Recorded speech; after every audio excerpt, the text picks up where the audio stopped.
Hello and welcome to another tutorial of Brik by Softbrik. Today we are going to learn something very interesting, how to build conditional statements in a survey. By conditional statements, I mean that when you give a preference to users and depending on their preference, have follow-up questions. This is extremely useful to have long surveys shortened into targeted grouping and follow the user's choice. So let's dive into making a conditional survey right away. As usual, from the main screen, click on Softbrik. We still have one of the sample surveys. Let's just choose that. We come to the builder. We are going to add an element. Let us maybe add a button select and ask a question about what color of the product that the customer likes. What color of the product do you prefer? Maybe the answer is red,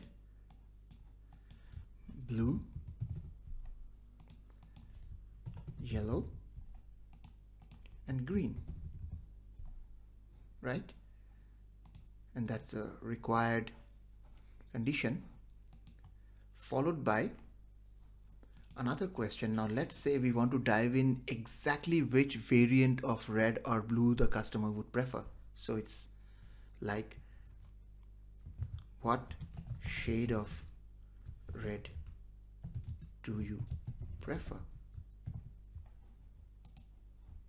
So maybe it's deep red, blood red, and crimson. Now you are not going to ask this question to people who like blue, yellow, or green. You're going to ask it only to people who like red. So here we will set the conditional element, what color of the product you prefer, the earlier question, equal to red, right? Similarly, we can add another.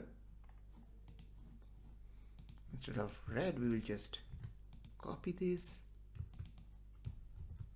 make it blue,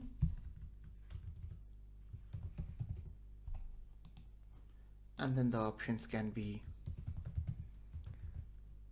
light blue, dark blue, navy blue. Now we add the condition, what color of the product do you prefer, equal to blue. So we have one preference for red and one for blue. Let's preview. So you see, what color of the product do you prefer? The first question have come and there are 4 choices.